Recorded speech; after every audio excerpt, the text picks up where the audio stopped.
জয় গুরু। খামখেয়ালি প্রাণ চ্যানেলে আপনাদের স্বাগত। আজ আমরা পড়ব শ্রী শ্রী ঠাকুরের অলৌকিক কাহিনী। আমি ইহকাল পরকাল জন্ম জন্মান্তরের গুরু। 1917 সাল।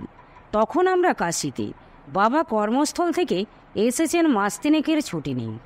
ইতিপূর্বে ভাটাপাড়ায় কোনো এক পরিস্থিতিতে বাবা মা দুজনেই গৃহীর কাছে দীক্ষা নিয়েছেন, কিন্তু আমাদের বংশের ঐতিহ্য অনুসারে সাধু সন্ন্যাসীর দিকেই বাবার ঝোঁক ছিল বেশি। একদিন কাশীতে জ্ঞানীগুরু হাতে পেয়ে তন্ময় হয়ে পড়তে পড়তে যেন হাতে স্বর্গ পেলেন। আনন্দে আত্মহারা হয়ে মাকে বললেন, এতদিন আমার মন যাকে খুঁজছিল তাকেই পেয়েছি। তিনি গম্ভীরায় গ্রন্থকর্তা ঠাকুর নিগমানন্দ পরমহংসদেবের কাছে পুনরায় দীক্ষা গ্রহণের ইচ্ছা প্রকাশ করলেন। মা বললেন, তুমি নাও গিয়ে, আমাকে আর বলো না। বাবার নাম সে সময় দুর্গম গিলগিটে প্রথম এবং কাশ্মীরে সপ্তম বাঙালি যুবক রূপে ছিল প্রসিদ্ধ। প্রবাসীর লেখক গোষ্ঠীর মধ্যেও ছিলেন অন্যতম। তিনি গম্ভীরায় যেতেই ঠাকুর তাকে চিনলেন, সাদরে গ্রহণ করলেন। বাবা একাই দীক্ষা নিয়ে এলেন, প্রণামী দিয়ে এলেন কাশ্মীরি বালাপোষ।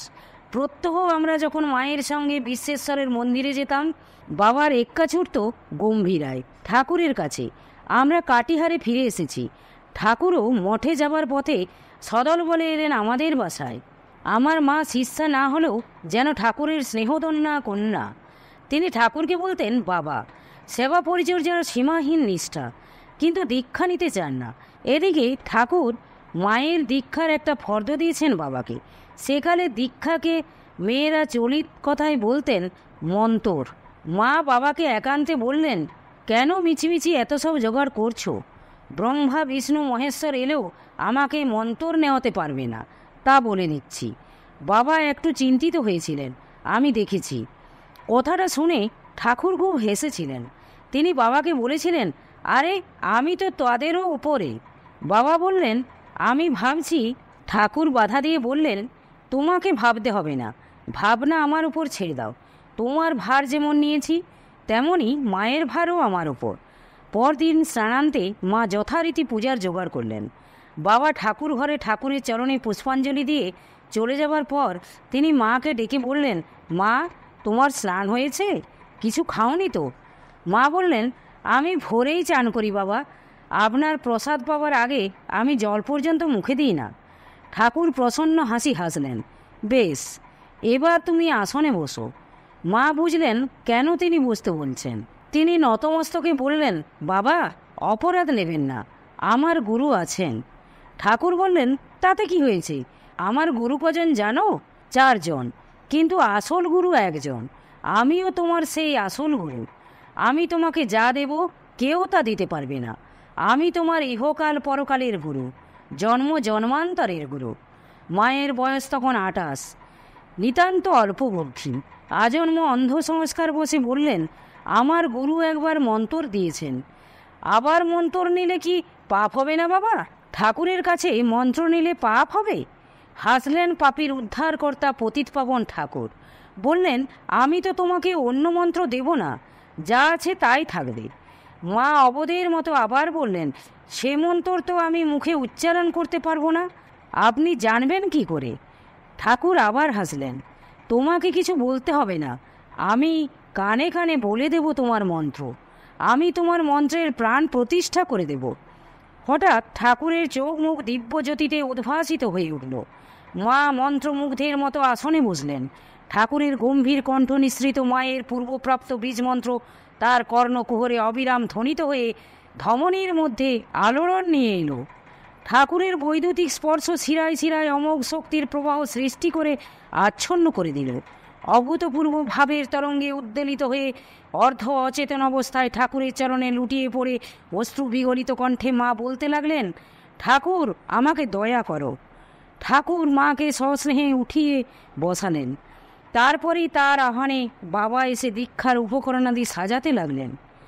আনুষ্ঠানিক দীক্ষা সম্পন্ন হল। ঠাকুরের কাছে অলৌকিকভাবে মন্ত্রপ্রাপ্তির অদ্ভুত ঘটনায় পরবর্তীকালে মায়ের আধ্যাত্মিক চেতনার উৎস। একবার মঠে যাবার পথে ঠাকুর এসেছেন আমাদের বাসায় কাটিহারি। ছিলেন বেশ কিছুদিন। যাবার দিন এলো। সরকারি হাসপাতালের কাছেই আমাদের বাসা। সেখান থেকে মাঠের ওপর দিয়ে কাছারি বাঁ হাতে রেখে হাটের ভেতর দিয়ে শর্টকাট হাঁটা পথে স্টেশন প্রায় 20 মিনিট।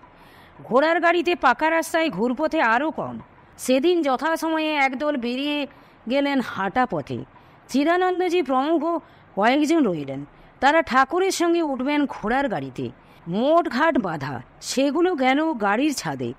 ঠিক প্রস্থানের সময় ভক্তদের প্রণামের এমন ধুম লেগে গেল যে ঠাকুর বুঝি ভুলেই গেলেন তাকে এক্ষুনি বেরোতে হবে। চিদানন্দ মহারাজ তাগাদা দেন, ঠাকুর দেরি হয়ে যাবে। ঠাকুরের কানেই যায় না কথা, প্রণামও শেষ হয় না। তার নির্নিমেষ দৃষ্টি ভক্তদের অশ্রুসিক্ত নেত্রের দিকে। তিনি কান পেতে শোনেন তাদের আকুল আকুতি। এক সময় মহারাজ একটু জোর করেই বললেন, ঠাকুর এক্ষুনি না বার হলে ট্রেন পাওয়া যাবে না। ঠাকুর বিরক্ত হয়ে উত্তর দিলেন, থাম দেখি, ট্রেন আজ না পাওয়া গেলেও কাল পাওয়া যাবে। এরা তো আমায় কাল পাবে না। মহারাজ নির্বাক। তারপর এক সময় ঘড়ি দেখে মহারাজ বললেন, 3 মিনিট বাদেই ট্রেন ছাড়বে, এখন অনর্থক স্টেশনে যাওয়া। ঠাকুর নির্বিকার, সরল সহজ উত্তর, তবে আজ থাক, কালই যাওয়া যাবে। মালগুলো নিয়ে এসে খুলে ফেলো, যারা এগিয়ে গেছে তাদের ফিরিয়ে আনো। পরের দিনও তাই, উপর্যুপরি কয়েকদিন একই ব্যাপারে পুনরাবৃত্তি। ঠিক বিদায়কালেই বিরামহীন প্রণাম পর্ব। ঠাকুরের যাওয়ার হয়ে ওঠে না। মোট ঘাট বেঁধে ঘোড়ার গাড়িতে ছাদে তোলা হয়, আবার ফিরিয়ে এনে খুলে ফেলা হয়। তারপরেই হাঁটা পথের পদযাত্রীরা খবর পেয়ে ফিরে আসেন।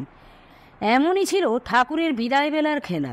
সবাই হাসত, কৌতুক বোধ করত। মেঘাচ্ছন্ন মুখে আলোর আভা ফুটে উঠত। সবাই ভাবত ঠাকুরের কাল যেন আর না আসে। এমনই আনন্দ স্রোতে যেন চিরদিন বয়ে যায়। স্বপ্ন ভঙ্গ হলো একদিন। ঠাকুর ভক্তদের প্রণাম নিতে নিতে আচম্বিতে চিদানন্দজিকে নিজেই প্রশ্ন করে বসলেন, গাড়ি পাওয়া যাবে তো চিদানন্দ? ঠিক সময়ে বলো। চিদানন্দজি ঘড়ি দেখে বললেন, 15 মিনিট আছে, ট্রেন পেতে হলে এক্ষুনি বেরিয়ে পড়া দরকার। ঠাকুর যেন শশব্যস্ত হয়ে উঠলেন, বললেন, হ্যাঁ হ্যাঁ, চলো চলো, আজ আমাকে যেতেই হবে। ঘোড়ার গাড়িতে উঠেও বাধা। কোচম্যানকে গাড়ি হাঁকিয়ে আবার রাস টানতে হলো। ছুটে আসছে কয়েকজন ভক্ত, তাদের প্রণাম করা হয়নি। ঠাকুর তো আর কাউকে বঞ্চিত করতে পারবেন না। পথের ওপরেই চলল প্রণাম। চিদানন্দ মহারাজ অধৈর্য হয়ে ঘন ঘন ঘড়ি দেখছেন। তিনি হতাশার সুরে বললেন, ঠাকুর কাটায় কাটায় এখন বেলা 4টা, এক্ষুনি ট্রেন ছাড়বে, এখন মিছেমিছি স্টেশনে যাওয়া। ঠাকুর দৃঢ়স্বরে বললেন, আজ আমি যাবই, আমাকে না নিয়ে ট্রেন যাবে না। তার নির্দেশে ছুটল গাড়ি। সে সময় ইংরেজের কড়া আইন, সময়ানুবর্তিতা ছিল অলঙ্ঘনীয়। ট্রেন চলত যথাসম্ভব ঘড়ির কাটায় কাটায়। সামান্য হেরফের হলেও শাস্তি সুনিশ্চিত। গুরুতর কারণ ছাড়া ট্রেন লেট ছিল অসম্ভব ব্যাপার। সেদিন অসম্ভবও সম্ভব হয়েছিল। ঠাকুর আধ ঘন্টা দেরিতে স্টেশনে এলেন। তারপর টিকিট কাটা হলো। তখনও কাটিহার স্টেশনে ট্রেন দাঁড়িয়ে। যথাসময়ে ছেড়েছিল ঠিকই, কিন্তু যান্ত্রিক গোলযোগের জন্য ইঞ্জিন তার টানবার শক্তি হারিয়ে ফেলেছিল। ইঞ্জিনের পাশে অধীর যাত্রীর ভিড়। যন্ত্রপাতি মেরামতে মেকানিক তৎপর। সাহেব স্টেশন মাস্টার ঘন ঘন ঘড়ি দেখছেন আর মেকানিককে তাড়া দিচ্ছেন, হারি আপ। যন্ত্রীর ইচ্ছায় যেন যন্ত্র বিগড়েছে। ঠাকুরই যেন সেই যন্ত্রী। তিনি কোনো দিকে দিকপাত না করে ধীর গম্ভীর পদক্ষেপে চিদানন্দ মহারাজের সঙ্গে এগিয়ে গিয়ে উঠলেন তার নির্দিষ্ট কামরায়। বাবা এসে প্রণাম করে দরজা বন্ধ করে দিলেন। ঠাকুর জানালা থেকে মুখ বাড়িয়ে বাবাকে ইশারা করলেন। মালপত্র নিয়ে সবাই উঠেছে? আজ্ঞে হ্যাঁ, বাবা উত্তর দিলেন। ঠাকুর বললেন, ঠিক আছে হুজুর, ঠিক হ্যায়। স্টেশন মাস্টারকে স্যালুট করে বলল মেকানিক। সে নেমে এসেছে ইঞ্জিন থেকে ঘর্মাক্ত কলেবর। All right. সাহেবের ইঙ্গিতে ঘণ্টার ধ্বনি হলো। সবুজ নিশান উড়ল। ট্রেন ছাড়ল। একটু আগেই ভিড় হয়েছিল প্রথম শ্রেণীর সামনেও। জনতার মুগ্ধ দৃষ্টির সামনে সুন্দর সৌম্য অপূর্ব দেহমানব সবার মধ্যে বিস্মিত রোমাঞ্চ। এই মহাপুরুষের চরণ স্পর্শেই কি নিষ্প্রাণ ট্রেনখানি হয়ে উঠেছিল জীবন্ত। ঘোড়ার গাড়ির মধ্যে ঠাকুরের দৃঢ় প্রত্যয়ের সুরে ফল কথাটি লোকের মুখে মুখে ছড়িয়ে পড়ে কাটিহারবাসী এবং ভক্তদের মনে বিস্ময় সৃষ্টি করেছিল। ট্রেন ছেড়ে দিতে ঠাকুর বহুদূর থেকে বলেছিলেন, আমাকে নিয়ে ট্রেন যাবে না। সঙ্গে সঙ্গে যে কারণেই হোক ইঞ্জিন হয়েছিল অবাধ্য। গাড়ির চাকা ঘুরেও আর ঘোরেনি। ঠাকুরকে না নিয়ে সত্যই ট্রেন যায়নি। জয় গুরু, জয় গুরু। আজ এই পর্যন্তই। যদি আপনাদের ভালো লেগে থাকে তাহলে চ্যানেলটিকে সাবস্ক্রাইব করে সাথে থাকবেন। জয় গুরু, জয় গুরু।